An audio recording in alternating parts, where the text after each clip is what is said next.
Abra sua Bíblia em Mateus, no capítulo 5, nós vamos ler de 1 a 12. Hoje eu chamo sua atenção para este texto, para pensarmos sobre as bem-aventuranças em seu contexto político.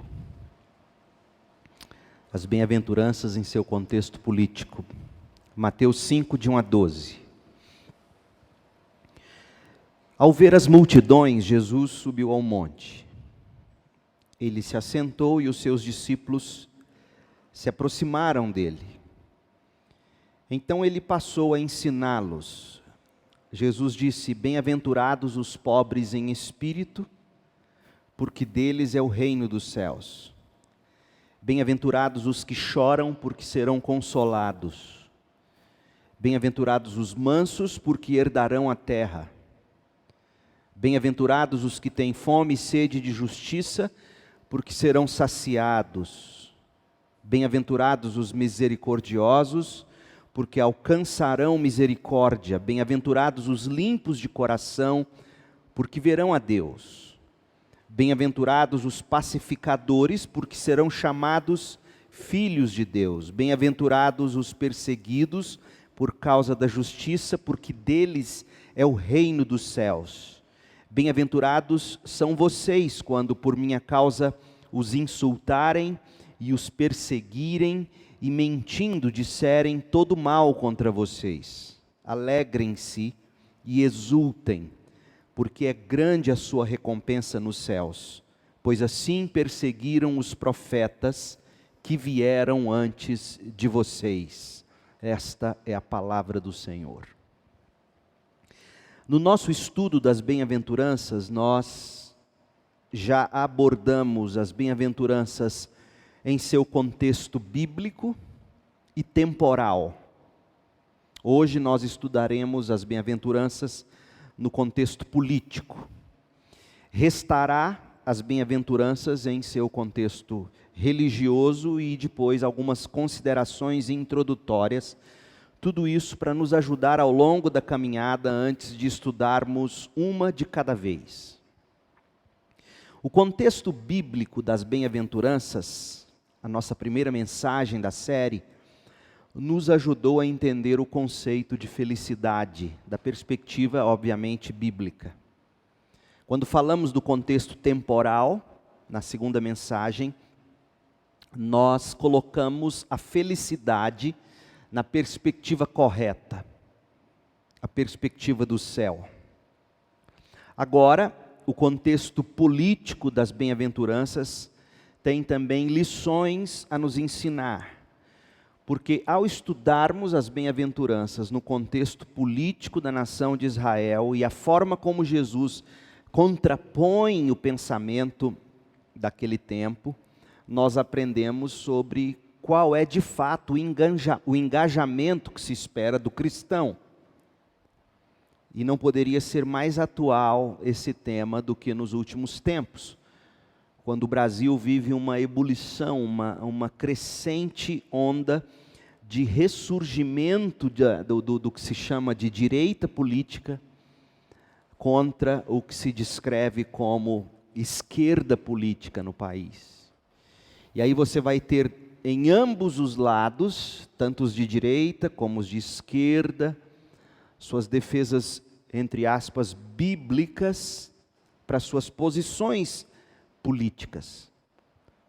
Como Jesus encarou tudo isso? As bem-aventuranças servem para nós de grande parâmetro introdutório, e é isso que a gente vai buscar ver hoje rapidamente.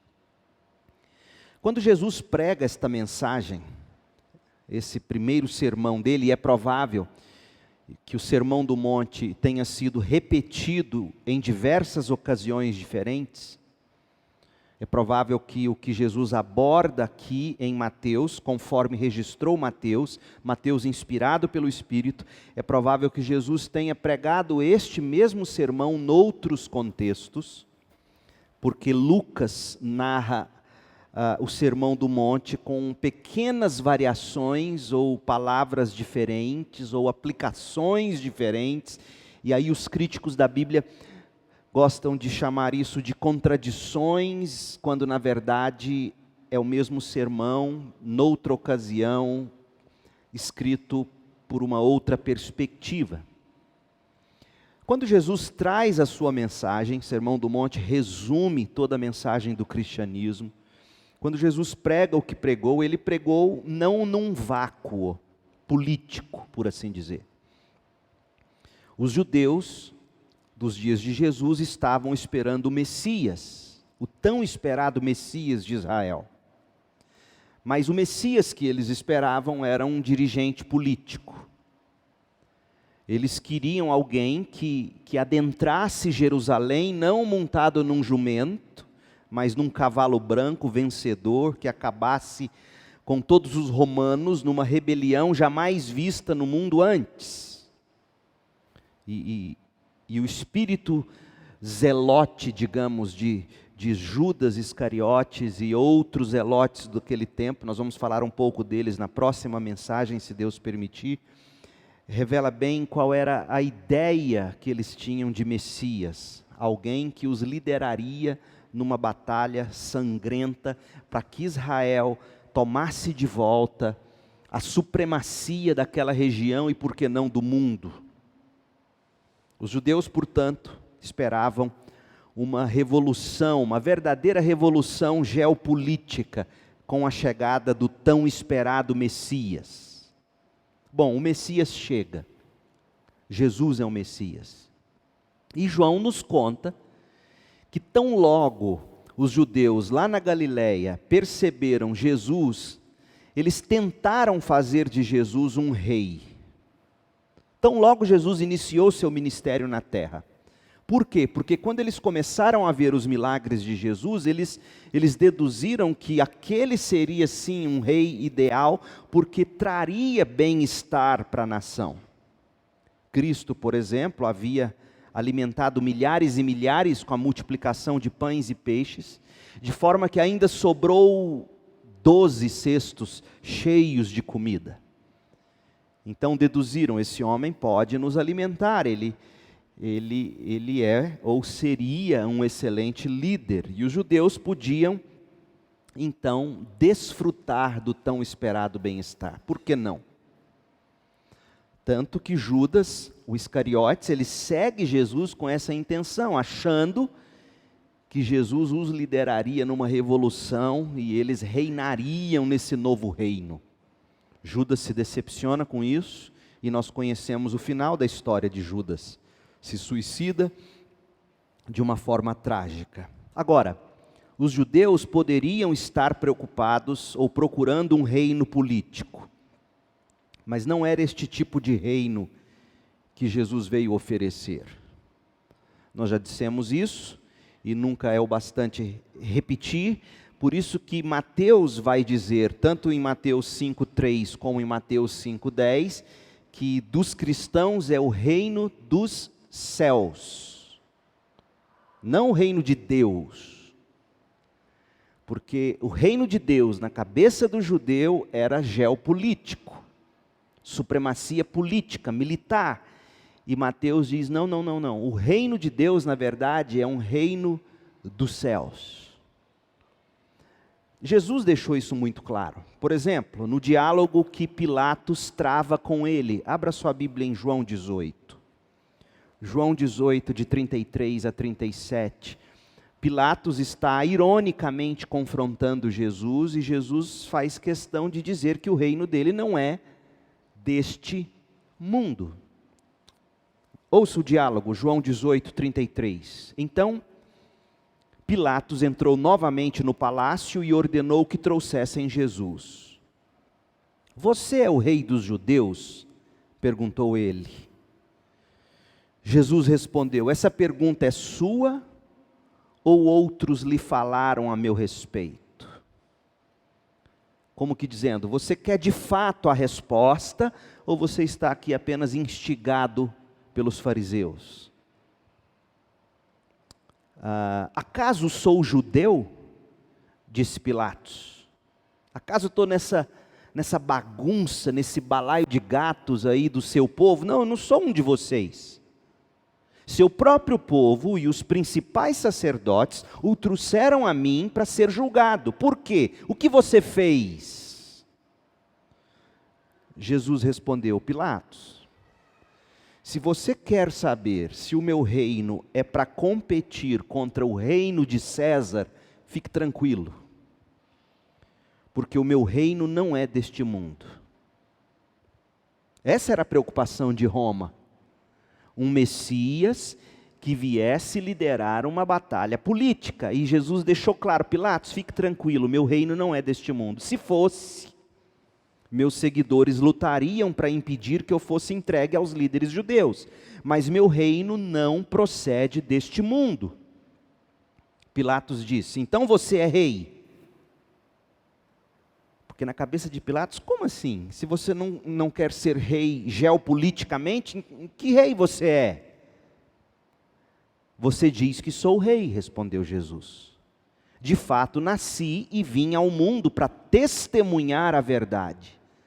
Todos que amam a verdade ouvem a minha voz. O reino de Jesus nunca foi deste mundo.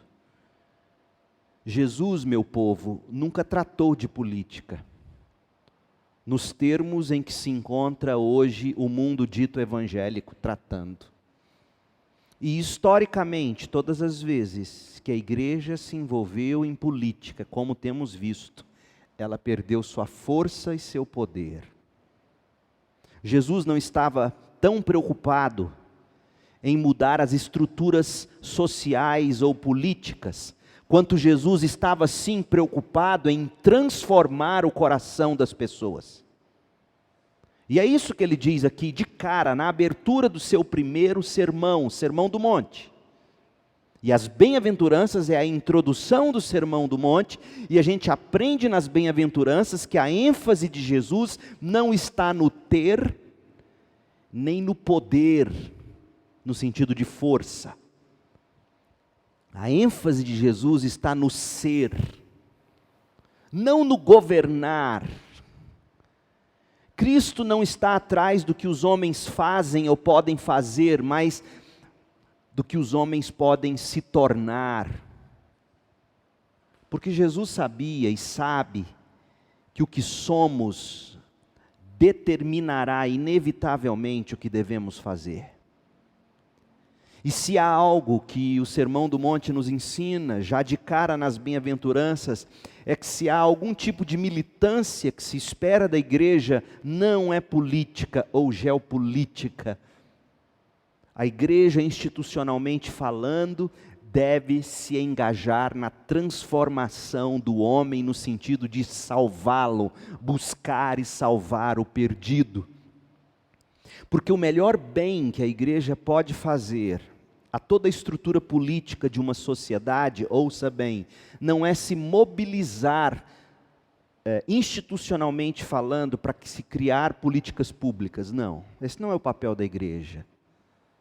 O papel da igreja é formar discípulos, homens e mulheres com o caráter de Jesus, segundo as bem-aventuranças, para que esses homens e mulheres, por sua vez, aí sim, na sociedade, exerçam seu papel.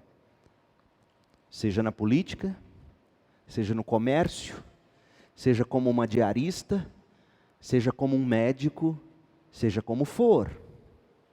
O que se espera da igreja é que ela forme discípulos. Discípulos que tenham o caráter das bem-aventuranças, que expressem o modo de viver do Sermão do Monte. Aí sim, esses discípulos, como sal da terra e luz do mundo, se engajam lá fora. Jesus nunca nos ensinou a mobilizarmos a igreja institucionalmente em busca do ter, do governar. As bem-aventuranças deixam isso muito claro. Jesus sabe que a maior revolução que a igreja pode fazer é formar homens e mulheres que amam Jesus, que amam a palavra da verdade, que vivem essa palavra e que dão a vida por essa palavra ou por essa verdade que é Jesus Cristo. Os ideais das bem-aventuranças, meu povo, são opostos aos ideais humanos sobre governos e reinos, por exemplo. Quando a gente lê as bem-aventuranças, a gente percebe, já dissemos isso e repito, elas são totalmente contraculturais. Porque, na verdade, as pessoas mais exaltadas no reino de Deus ou no reino dos céus serão aquelas que serão mais humilhadas pelos homens. Por exemplo, você sabe qual foi o maior homem que já existiu até hoje na história? Jesus diz para nós quem foi. Não é nenhum dos líderes políticos que já passaram pela nossa história. Não é Winston Churchill, não é Dom Pedro II, não é Abraham Lincoln, não é nenhum líder desses. Até onde o mundo sabe, o homem com o maior exemplo e o maior caráter, o homem mais elogiado por Deus na pessoa de Cristo, ele era alguém que a sociedade tinha como um fanático religioso. Um excêntrico que viveu no deserto. Alguém que não fazia parte do sistema religioso. Jesus diz que o maior de todos foi João Batista. Ouça como Jesus fala dele, Mateus 11, de 7 a 11. Porque o que a gente lê sobre Jesus descrevendo João Batista, mostra para nós como são as bem-aventuranças na prática. Mateus 11, de 7 a 11. Enquanto os discípulos de João saíam, Jesus começou a falar a respeito dele, para as multidões. Que tipo de homem vocês foram ver no deserto? Ou seja, alguém que não precisava de holofotes. Alguém cuja identidade não era construída a partir da aclamação popular. Ele vivia muito bem consigo mesmo em lugares solitários. Que tipo de homem vocês foram ver no deserto? Um caniço que qualquer brisa agita, um homem agitado, ansioso, correndo para lá e para cá? Afinal, o que esperavam ver? Um homem vestido com roupas caras? Não, quem veste roupas caras mora em palácios. Acaso procuravam um profeta? Sim, ele é mais que profeta. João é o homem ao qual as escrituras se referem quando dizem: envie o meu mensageiro adiante de ti e ele preparará teu caminho à tua frente. Eu lhes digo a verdade, de todos os que nasceram de mulher, nenhum é maior que João Batista. E no entanto, até o menor no reino dos céus é maior que ele. Gente, o menor no reino dos céus, que é maior que João Batista, explicou Jesus, são aqueles que as bem-aventuranças descrevem. Eu vou repetir. O menor homem ou mulher do reino dos céus, ou no reino dos céus, que é maior do que João Batista, conforme Jesus diz aqui. Quem são eles? Quem são esses menores que são maiores que João Batista? São os homens e mulheres que encarnam as bem-aventuranças. São humildes em espírito. São homens e mulheres que choram por causa do pecado. São pessoas mansas. São pessoas que têm fome e sede de justiça, é gente misericordiosa, é gente limpa de coração, são pacificadores, é gente que é perseguido e que é insultado e contra os quais é dito toda sorte de maldade e de falsidade e de mentira. Esses homens e mulheres que encarnam as bem-aventuranças são os menores, que de fato são maiores do que João Batista. Portanto, gente, essas características das bem-aventuranças, que Jesus destaca como o perfil dos maiores que já existiram ou existirão, não descrevem um grupo de fracassados, como a sociedade tenta dizer. Não são homens e mulheres segundo o padrão do mundo. O mundo, ele diz assim: esforce-se, exija seus direitos, faça o que te dá vontade, tenha coragem de assumir aquilo que você quer ou deseja, seja um figurão, erga a cabeça, mantenha seu orgulho, ame a si mesmo. Se você não se amar, quem vai te amar? Revide, orgulhe-se. Cristo diz nada disso. Cristo tem um tipo diferente de reino.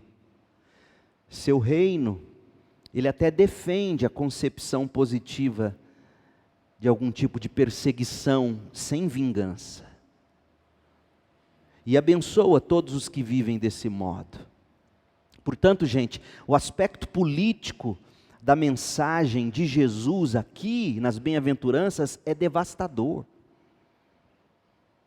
É contrário às palavras dos judeus, do que eles esperavam em termos de um Messias, do que a igreja evangélica hoje quer em termos de líderes. Procure na mídia gospel e veja se os líderes que estão em destaque, tanto os da música quanto os dos púlpitos, se eles encarnam o espírito de bem-aventurança. Longe de serem mansos, longe de serem pacificadores, longe de se alegrarem por estarem sendo perseguidos injustamente, pelo contrário, vão para a mídia, brigam, gritam, xingam, espumam a boca, longe, muito longe do espírito das bem-aventuranças.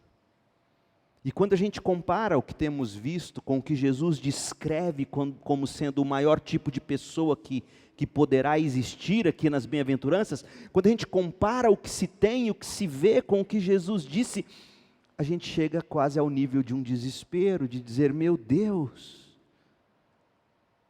cadê os homens e mulheres que o Senhor sim chama de grandes? Cadê? Cadê os pobres em espírito?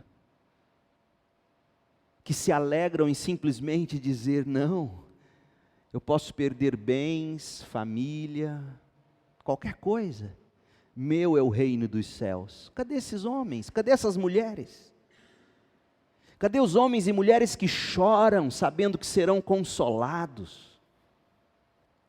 Cadê os homens e mulheres que são mansos, certos de que herdarão a terra e de que, portanto, não precisam ficar reivindicando seus direitos e fazendo prevalecer suas vontades? São mansos, são herdeiros da terra. Cadê os homens e mulheres que têm fome e sede de justiça, sabendo que serão saciados, não aqui e agora, ou com alguma guinada de estilo político? Não, quando o Brasil for só de direita, vai ser uma bênção. Será? Fome e sede de justiça que só serão saciados no céu e na glória. Cadê os misericordiosos? Que temem em não agir com misericórdia, porque sabem que só herdarão misericórdia quem derramou misericórdia. Cadê esses homens e mulheres? Gente limpa de coração, cujo maior desejo é ver Deus. Gente pacificadora, porque se contenta em ser chamado filho de Deus. Eu sou filho de Deus, e aí ele vive para pacificar. Cadê esse povo? Cadê o povo que é perseguido por causa da justiça? E não tem medo e nem problema com isso, porque deles é o reino dos céus. Cadê aqueles que se alegram quando dizem, isso mesmo, estão me perseguindo, estão falando contra mim, estão mentindo contra mim, porque eu sou pela verdade, isso mesmo, meu Senhor também padeceu assim, me alegro em poder ser contado como um deles. Cadê essa gente? Meu povo, o Sermão do Monte, as bem-aventuranças, é um texto esquisito na igreja contemporânea. Para os crentes de hoje. É um texto esquisito, que só faz sentido na igreja que está aí hoje, se for completamente distorcido, como acabam sendo as mensagens que se ouve por aí. As bem-aventuranças precisam ser vistas, ouvidas, entendidas no contexto político em que Jesus as pronunciou. Eles queriam sim supremacia, Eles queriam sim ser vencedores, eles queriam sim prosperidade aqui e agora. E Jesus diz: não, não foi para isso que eu vim. Na verdade, eu vim para tornar você pobre em espírito. Na verdade, eu vim para te fazer chorar pelo seu pecado. Na verdade, eu vim para te ensinar o que é a verdadeira justiça, a justiça de Deus. Eu vim te ensinar que o seu lugar não é aqui, seu reino não é deste mundo, é dos céus. Jesus é contracultural. E essa é a mensagem do Sermão do Monte. Essa é a mensagem das bem-aventuranças. E minha oração é que na medida em que a gente martela e remói e mastiga esse texto, essa mensagem encontre cada vez mais espaço dentro de nós. E a gente encontre sim o que é ser verdadeiramente feliz, bem-aventurado, como filhos de Deus que herdarão a terra como cidadãos do reino dos céus. Essa é a minha oração. Que Deus te abençoe com graça, misericórdia e paz. Feche agora seus olhos. Com certeza, diante desta palavra, você tem o que levar a Deus em oração, seja na sua vida, seja na vida de alguém que você ama, próximo de você. Então, gaste agora alguns instantes em oração silenciosa, remoendo e orando aquilo que Deus falou com você, nesses poucos instantes de meditação bíblica.